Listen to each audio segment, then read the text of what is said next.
সুপ্রিয় দর্শক, আসসালামু আলাইকুম। আজকের গল্পটি হলো হজরত ইমাম আজম আলাইহিসসালাম ও নাস্তিক পণ্ডিত হজরত ইমাম আজম আলাইহিসসালাম এর সাথে এক নাস্তিক পণ্ডিতের বিতর্ক।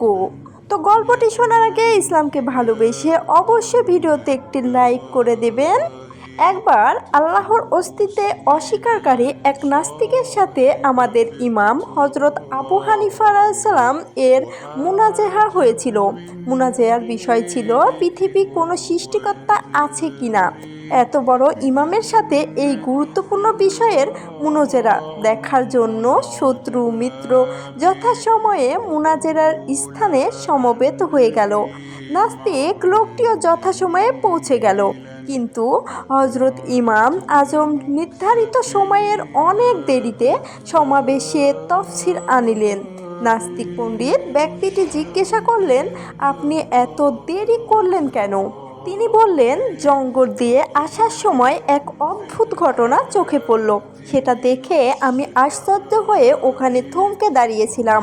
ঘটনাটি হলো, নদীর কিনারে একটি বৃক্ষ ছিল।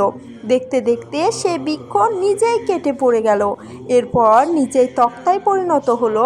ততঃপর সেই তক্তাগুলো নিজেরাই একটি নৌকা হয়ে গেল এবং সেই নৌকা নিজে নদীতে নেমে গেল এবং নিজেই নদীর ওপার এপার থেকে যাত্রী আনা নেওয়া করতে লাগলো এবং নিজে প্রত্যেক যাত্রী থেকে ভাড়া নিতে লাগলো।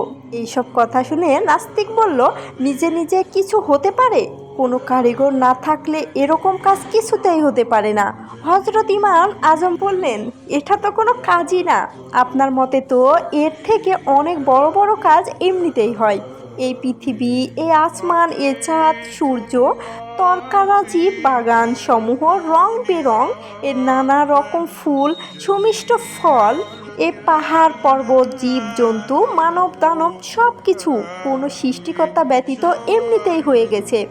যদি একটি নৌকা কোনো কারিগর ছাড়া এমনিতে তৈরি হয়ে যাওয়াটা মিথ্যে হয়, তাহলে সমস্ত পৃথিবীটা সৃষ্টিকর্তা ব্যতীত নিজে নিজেই তৈরি হয়ে যাওয়াটা ডাহা মিথ্যা ছাড়া আর কি হতে পারে?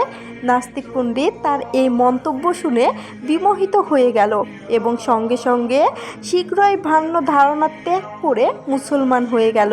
এ বিশ্বের নিশ্চয় একজন সৃষ্টিকর্তা আছেন, যার নাম আল্লাহ। আল্লাহর অস্তিত্বকেও অস্বীকার যুক্তিরও বিপরীত। সম্মানিত প্রিয় দর্শক, সবাই ভালো থাকবেন, সুস্থ থাকবেন। আর আজকের গল্পটি কেমন লাগলো অবশ্যই সবাই কমেন্ট করে জানাইতে ভুলবেন না। আপনাদের ভালোবাসাই আমাকে অনুপ্রেরণা দেয়। তো সবাই ভালো থাকবেন, সুস্থ থাকবেন।